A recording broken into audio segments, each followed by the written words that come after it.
The first thing that you need to keep in mind is how to stop thinking and become thoughtless while remaining attentive. This is important because when you are in a deep sleep, you are also thoughtless, which is undesirable.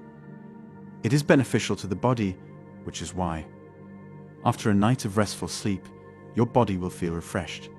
However, the mind continues to be active throughout the day, which causes mental fatigue even in the morning. The body relaxes, even if it too is unable to completely relax because of the mind, but it relaxes anyway. Therefore, the body is okay, or at least functionally fine in the morning, but the mind still feels exhausted even though it's early.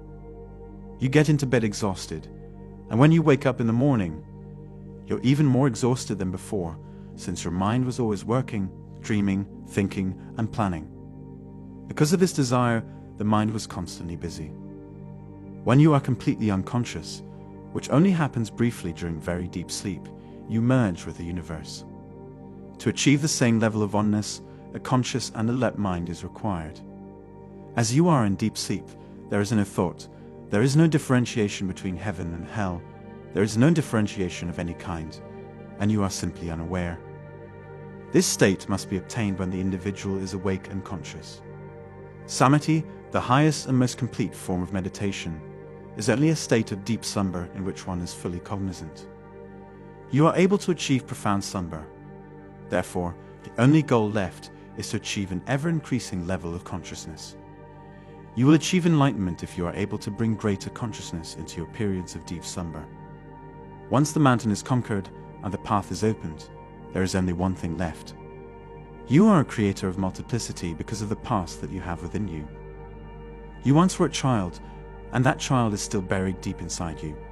In fact, there are occasions when you can even still feel a child kicking inside of you. There are also times when you regress and become that child once more. You used to be young, but now you're an old guy nonetheless. The young man you once were is still inside of you. And sometimes even an old man will start acting as foolishly as a young man. You carry the entirety of your history with you at all times, and throughout it all, you have been many things. Since you were in the womb, you have been millions of different people, and you carry all of those identities within you, layered upon layer. You have matured, but the memories of the past are still with you. They may be buried, but they are still present, and they are not only in your mind, they are also in your body. If, when you were a little child and you were furious, someone told you to stop being angry, and you listened to them and stopped being angry, that anger is still being carried by your hand. Because energy cannot be destroyed, this reality is unavoidable. If you don't let go of the circumstance, it will persist. And if you don't stop the loop on the energy that converted into rage at a specific point in time, you will carry the anger within you, and it will affect all of your actions. You are able to touch someone, but the touch you give them won't be genuine. The entirety of the past can be held in one's hands. All repressed wrath and hatred are present there as well. Even if you are feeling love for someone and you touch them, that touch is not pure love, and it cannot be. The body stores the memories of the past. Because the mind holds the past, you cannot be in the here and the now when you are in this loaded state. You need to make peace with things that happened in the past. Therefore, the practice of meditation is not simply a matter of engaging in some activity in the here and now. Before you can even begin to work towards that goal, you need to make peace with your own history and get rid of all of your hangovers, of which there are millions. Because you don't know how to die in the present moment, even when a person reaches old age. He is still a child and a young man, and everything he has ever been is still a part of him. That is the fundamental point of the art of living moment to moment in life to die. When a relationship ends, there is nothing left for you to do but let go and let it die. What options you have? Something is going on, but does not appear to be going on any longer.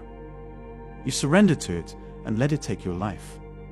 You just let go of it with complete consciousness, and then you are reborn in a fresh moment. You do not have to worry about the past anymore. You are not a child anymore, but if you pay attention to who you are, you will see that the child is still there, and that child causes problems. There wouldn't be a problem if you were a real child, but you're either a young or an old person. No one can ever be mature unless the child simply passes away from within them and is no longer a part of them. If this does not occur, the child will continue to have an impact on their behaviors and their relationships. And this is not simply true for the child. Every single moment of your past has an effect on the way your present is right now. Your present is so full with weight. You are being manipulated by millions of voices coming from both your body and your mind, and yet you remain a mountain. This mountain must be broken up into smaller pieces. It is possible to voluntarily dissolve it. One way to do is to consciously relive your former experiences. When you live anything consciously, it does not become a burden on you because the process of consciousness prevents this from happening. Attempt to comprehend this. If you live your life with awareness, it will never become a burden for you. If you want to remember it, you can remember it, but it will not be something that is continually drawing your attention to itself, nor will it be a laden thing. If you want to remember it, you can. Whatever it is that you do intentionally, you will live through it, and there will be no hangover. Whatever you live unknowingly becomes a hangover because you never live it to its fullest extent. And because of this, something is always left unfinished. When something is unfinished, it must be carried, and it waits to be finished. There is no other way now that the past is gone, so something has been left hanging. The only way to resolve it is to experience it in your head and journey backwards in time. Find out, regress into the past, and move through it again since there is no other option. You should make it a habit to go backwards for 1 hour every night, acting as though you are experiencing everything for the first time. There will be a lot of things that come up, and a lot of things that ask for your attention. Thus, you shouldn't be in a rush, and you shouldn't give anything only half of your attention, and then go on, because doing so will again lead to incompleteness. Whatever may come, pay your whole attention to it. Experience it once more, not simply remember, because in the act of remembering something, you become an objective observer, which does not assist you recreate the experience. Allow the entirety of the process to be finished. When it is over, you will have the abrupt sensation that something has dropped, and your heart will feel lighter. Don't forget this one fundamental rule. Anything that is finished is discarded because there is no longer any need in transporting it, whereas anything that is not finished asserts that it is waiting for its completion. And this life is genuinely chasing completion all the time. The whole existence has a fundamental urge to finish everything.